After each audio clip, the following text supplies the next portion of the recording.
एक बार की बात है, बीरबल को दरबार आने में देरी हो गई। राजा अकबर बेसब्री से बीरबल का इंतजार कर रहे थे। जैसे ही बीरबल दरबार में पहुंचे, अकबर ने उनसे देरी का कारण पूछा।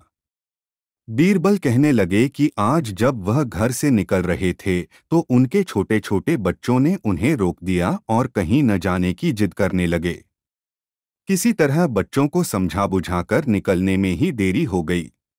राजा को बीरबल की इन बातों पर बिल्कुल यकीन नहीं हुआ। उन्होंने सोचा कि बीरबल देर से आने का झूठा बहाना कर रहे हैं। उन्होंने बीरबल को कहा कि बच्चों को मनाना इतना भी कठिन काम नहीं है। अगर वे ना माने तो थोड़ा डांट-डपट कर उन्हें शांत किया जा सकता है। वहीं बीरबल इस बात से परिचित थे कि बच्चों के मासूम सवालों और जिद को पूरा कर पाना बेहद मुश्किल होता है। जब अकबर इस बात से संतुष्ट न हुए तो बीरबल को एक उपाय सूझा। उन्होंने राजा के सामने एक शर्त रखी। उन्होंने कहा कि वह इस बात को सिद्ध कर सकते हैं कि छोटे बच्चों को समझाना बहुत मुश्किल होता है, लेकिन इसके लिए उन्हें एक छोटे बच्चे के जैसे व्यवहार करना होगा व राजा को उन्हें समझाना होगा। राजा इस शर्त के लिए तैयार हो गए। अगले ही पल बीरबल एक बच्चे के जैसे चिल्लाने और रोने लगे। राजा ने उन्हें मनाने के लिए उन्हें अपनी गोद में उठा लिया। बीरबल गोद में बैठकर राजा की लंबी मूंछों से खेलने लगे। कभी वे बच्चों की तरह मुंह बिगाड़ते तो कभी मूंछों को खींचने लगते। अभी तक राजा को कोई आपत्ति नहीं हो रही थी। जब बीरबल मूंछों से खेलकर थक गए तो गन्ना खाने की जिद करने लगे। राजा ने बच्चा बने बीरबल के लिए गन्ना लाने का आदेश दिया। जब गन्ना लाया गया तो बीरबल ने नई जिद पकड़ ली कि उन्हें छिला हुआ गन्ना चाहिए। एक सेवक द्वारा गन्ने को छिला गया। अब बीरबल जोर जोर से चीखने लगे कि उन्हें गन्ना छोटे छोटे टुकड़ों में कटा हुआ ही चाहिए। उनकी जिद को पूरा करने के लिए गन्ने को छोटे छोटे टुकड़ों में काटा गया।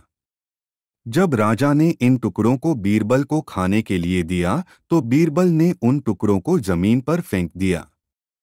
राजा को यह देखकर बहुत गुस्सा आया। उन्होंने गुस्से से बीरबल से पूछा, तुमने गन्ने को नीचे क्यों फेंका? चुपचाप से इसे खा लो। डांट सुनकर बीरबल अब और भी जोर से रोने व चीखने लगे। अकबर ने प्यार से पूछा, कहो बीरबल, तुम क्यों रो रहे हो? बीरबल ने जवाब दिया, मुझे अब छोटा नहीं एक बड़ा गन्ना चाहिए। अकबर ने उन्हें एक बड़ा गन्ना लाकर दिया, लेकिन बीरबल ने उस बड़े गन्ने को हाथ तक नहीं लगाया। अब राजा अकबर का गुस्सा बढ़ रहा था।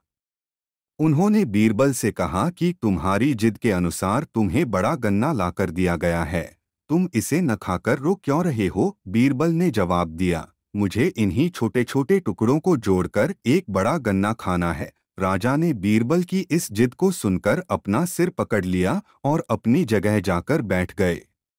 उन्हें परेशान देखकर बीरबल ने बच्चा बनने का नाटक खत्म किया और राजा के समक्ष गए। उन्होंने राजा से पूछा, क्या अब आप इस बात से सहमत हैं कि बच्चों को समझाना यकीनन एक मुश्किल काम है? राजा ने हाँ में सिर हिलाया और बीरबल को देख मुस्कुराने लगे। इस कहानी से हमें यह जानने को मिलता है कि बच्चे बहुत मासूम होते हैं। अक्सर हम उनके नादान सवालों का जवाब नहीं दे पाते हैं, लेकिन फिर भी उन्हें प्यार से समझाकर व अनेक उदाहरण देकर उनकी जिद व जिज्ञासा को शांत किया जा सकता है।